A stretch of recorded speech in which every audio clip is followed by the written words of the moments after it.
You can save lives every day by taking precautions in fire prevention. Let's look at each class of fire separately. To prevent a Class A fire, remove excess paper and debris from your workspace. Smoke only in designated areas outside of the building. And keep combustible materials in a covered metal container. To prevent a Class B fire, use materials in a well-ventilated area and keep them away from anything that may produce a spark. Properly store combustible or flammable liquids in sealed, spill-proof containers. Keep portable storage cans to less than 5 gallons. Outside storage should be at least 20 feet away from the building. Class C fire, check all electrical equipment for old or worn wiring and for broken or damaged fittings. Report faulty equipment immediately to your supervisor or appropriate department. Wall outlets should not be overloaded. There should be no more than one heat-producing appliance plugged into an outlet. When working with extension cords, remember that they are for temporary use and not a substitute for permanent wiring. Ensure that they are not frayed or broken. Never run under carpets or rugs. Hung on any fire protection equipment, such as fire hose cabinets, fire extinguishers, sprinkler heads and piping, smoke detectors, or fire alarm pull boxes. On or near exits, emergency or exit lights, or any other protective or operating feature provided. To prevent a Class D fire, always follow your department's safety policies if you work with metals such as magnesium, potassium, or sodium. To prevent a Class K fire, restaurants and cafeterias must ensure that their kitchen design and equipment adhere to the local building and fire codes. Also ensure that appropriate extinguishing agents are installed and staff members are fully trained in how to respond to a fire. Be safe and be smart by preventing fires before they start. Don't let a fire catch you by surprise. Plan ahead. Thoroughly familiarize yourself with your work area, so if you are ever faced with a fire emergency, you know what to do and where to go. 1. Take note of exit locations and know at least 2 ways out.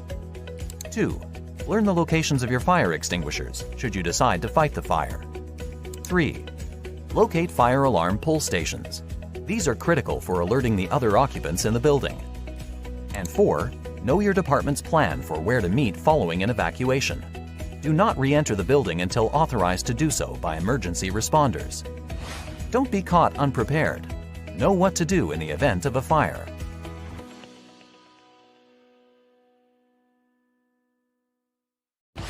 It is important to know how to react.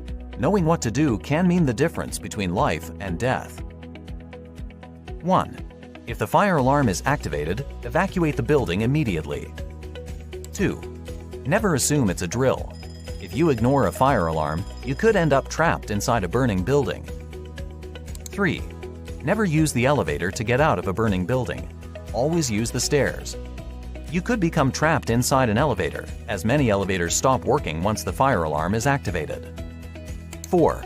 Know and follow your department's emergency action plan. Your plan may include assigning certain employees specific responsibilities, such as ensuring that everyone evacuates the building and assisting disabled individuals to areas of refuge. 5. All employees should know their escape routes and where to meet following a fire emergency. 6. And most importantly, stay calm. Here's a hot tip to remind you of what to do in the event of a fire emergency. RACE. RACE stands for Rescue, by assisting individuals with disabilities and others if it is safe to do so. Alert others around you by informing them there is a fire. Activate the nearest fire alarm and call 911 from a safe location. Confine, by closing doors behind you to inhibit the fire from spreading. Evacuate, by leaving the building immediately via the nearest exit when instructed. Do not use elevators. Do not re-enter the building until authorized by emergency responders. If you decide to use a fire extinguisher, remember, pass. Pull the safety pin from the handle. Aim at the base of the fire. Squeeze the trigger handle while holding the extinguisher upright. And sweep the extinguisher from side to side at the base of the fire. It is important to remember that fire extinguishers have a limited range and limited amount of extinguishing agent. They should not be used in any of the following situations. When you have not been properly trained, misuse can be harmful to the situation and yourself. or when the fire spreads beyond its immediate area. It could block your escape route. To recap, RACE stands for Rescue, Alert, Confine, and Evacuate, and PASS stands for Pull, Aim, Squeeze, and Sweep. When exiting a building, you may find your exit door equipped with a delayed egress locking system. This locking system prevents an exit door from opening immediately when egress is attempted in a non-emergency situation.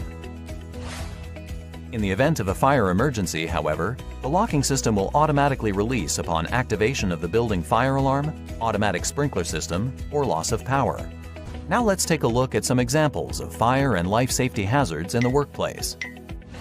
Damaged electrical switch, damaged electrical cords and outlets, excessive piles of paper, manual pull station blocked by plant, exit access blocked by equipment, used fire extinguisher on floor.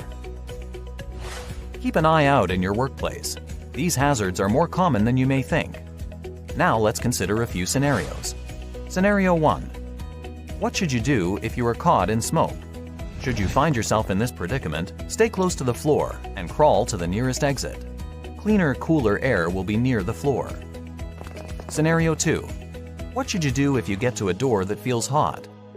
If you come to a door that feels hot, do not open it.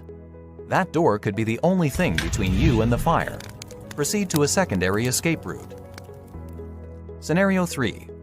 What should you do if you are trapped in a room?